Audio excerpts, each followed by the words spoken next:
channel. If you're new here, I'm Dee, the Messy Perfectionist, and on my channel I like to have real talk. I share inspirational personal growth, life tips, and more.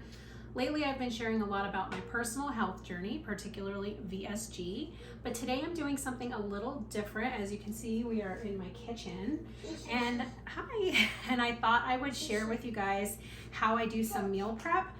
I'm going to be using some recipes from this book. I love this Autoimmune Paleo cookbook. I am going to try to start following this protocol again because I've had a little bit of thyroid issues with autoimmune diseases, and I will be doing an update video on that if I haven't done that before I upload this one. If I have, I'll put the content card up there and you can watch that video. But I figured since I'm going to be doing some meal prep so I can have some protein-rich breakfast with vegetables and fruit and things, I would take you guys along on this journey.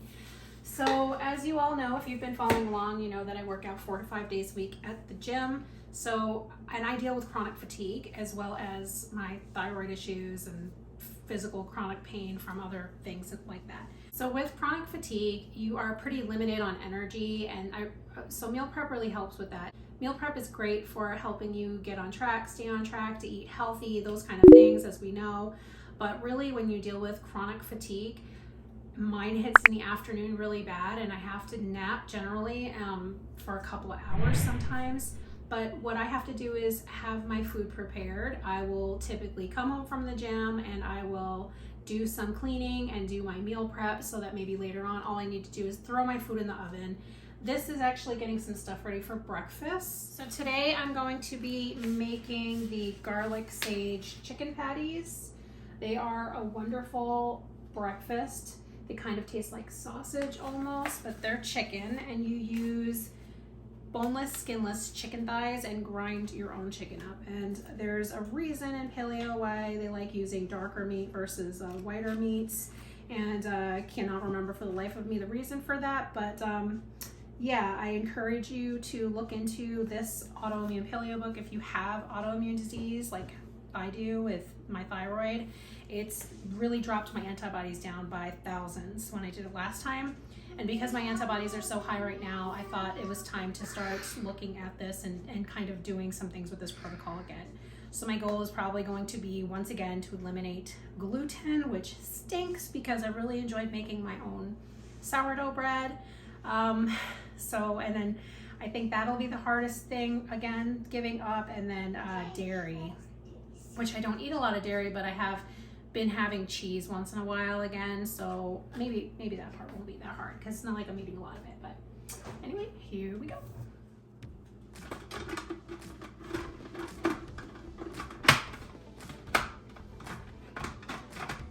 Haven't used this in a while. Success. Let's see.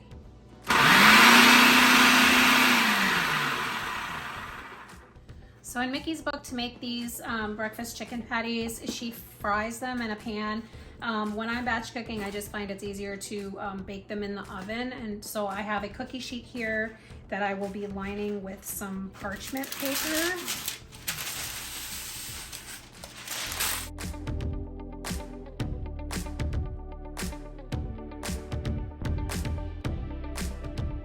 So I just do this because I like it to fit in the pan fairly well.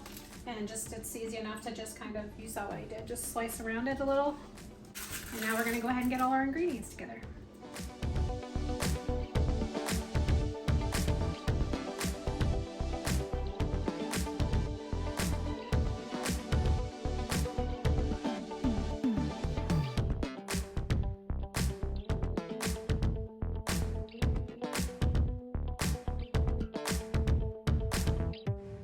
So I just realized I don't have any sage, and sage is, if you don't know, that's kind of what really gives that sausage flavor. So sadly, I don't have any of that. I'm just gonna kind of make my own variation of it. I'm going to use some thyme, and I'm going to use probably some basil. So it's gonna be a little different. I freeze my fresh herbs so that I can use them later. Sometimes for things like this, it's fine. I mean, you can't freeze your basil and then make like a caprese with it because it's not going to come out good. But for things like this, it's all going to get ground up anyway. Or like sauce, tomato sauce, I will use my frozen basil. If you're going to have it in the freezer for a while, you probably want to just wrap it up with some aluminum foil. That's what my grandma used to do from her garden. But I go through my basil pretty quick because I'm Italian and I use that a lot. So basil, this is thyme. So same thing with fresh thyme, freezing it is fine, take it off the stick. Winging this, I cook often, so it's rare that I measure things. But I think I'm using about maybe 5 leaves of the basil and then 6 or so of the thyme stalks, just the leaves. Just check and make sure that you don't have any stalks in there. I keep saying stalks. I don't know what it's called. The bark, the stalks, the stems. Okay, you guys get it. I'm gonna go ahead and cut the rest of my herbs and put them in this bowl. So the recipe calls for 4 cloves of garlic. If you don't use fresh garlic and you're like, or you do and you're not sure on an easy way to get the skin to come off, this is with the flat of your blade. Hope you guys can see this. Let's do that. Squish it a little.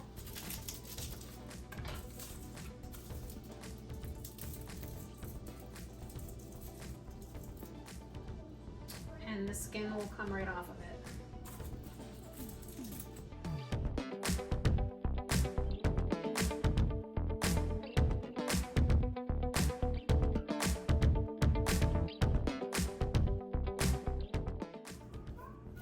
So this turned out to be more than the 4 cloves that I need, but that's okay because I'm going to be prepping some other stuff for dinner later. So I'll just keep the garlic aside for that.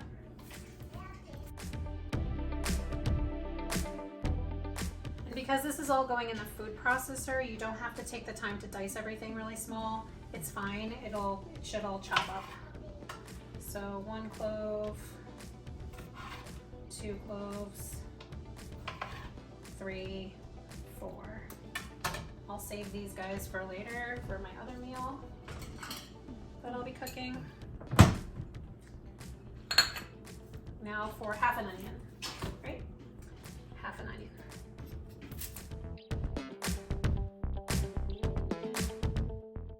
I'm really sad I didn't have the sage. The sage really is nice with these chicken patties.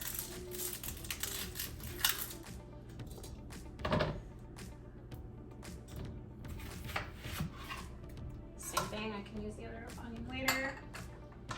Now this I will mince up because I want the onion to be really fine since it's going in the oven, and I want it to be tender. I want crunchy onions in the chicken patties. So just kind of large mincing.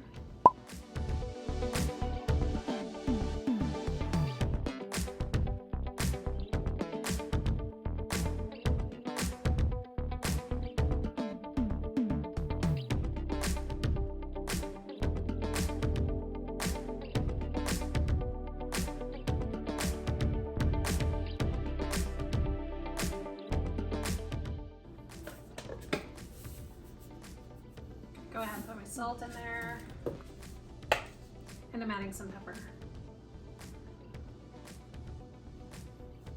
I'm going to start with grinding the chicken up, and so I just have a package of 5 fillets.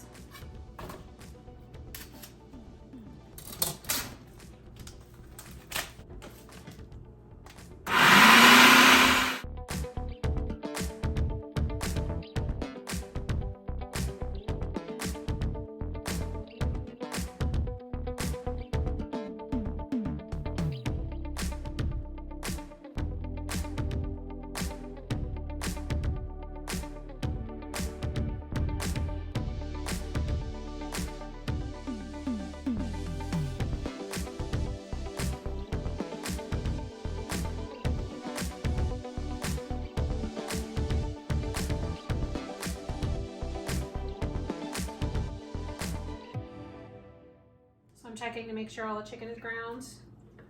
Probably need to get new blade. Shouldn't take this long. But it's pretty good.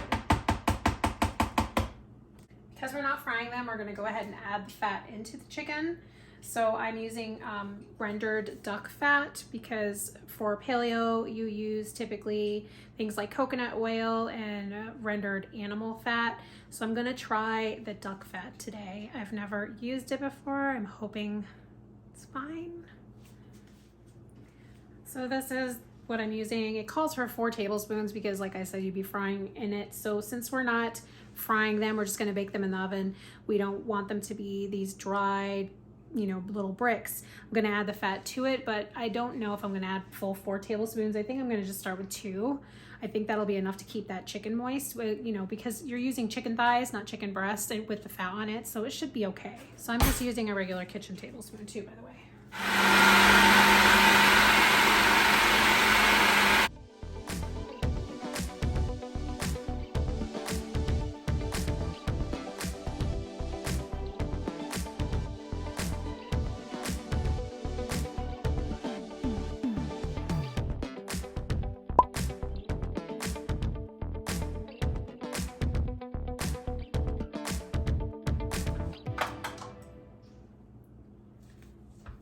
We're just checking to make sure everything is mixed well.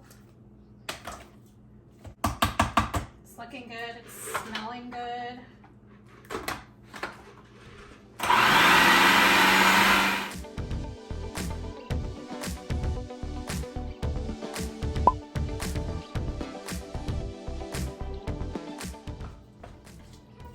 Now alternatively, you can use ground chicken breast.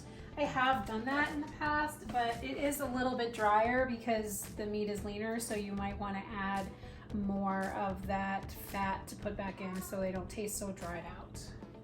This looks really good. It smells good. I'll go ahead and show you guys what it looks like.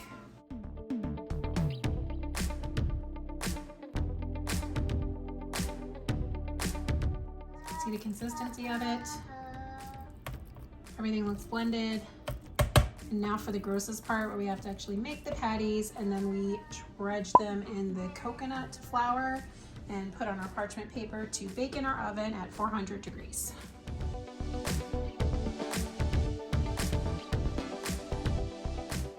I find it easier to clean as you go sometimes, especially when you're dealing with things like chicken. Hands are clean and freshly washed, so I'm gonna go ahead and start making the patties and get them in the oven.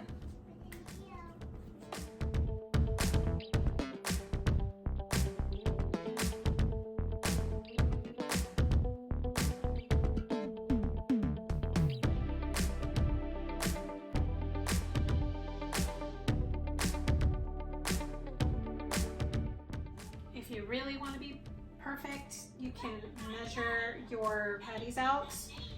Make like a ball and measure them out so you know that each one is the same size. I'm not going to worry about it that much.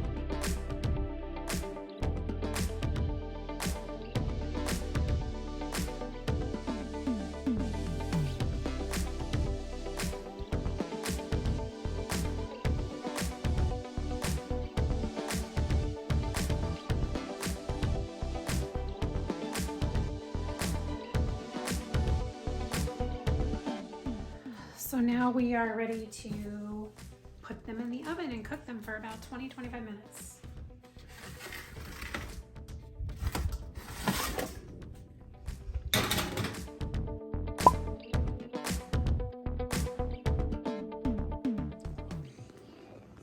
Here are the done chicken patties.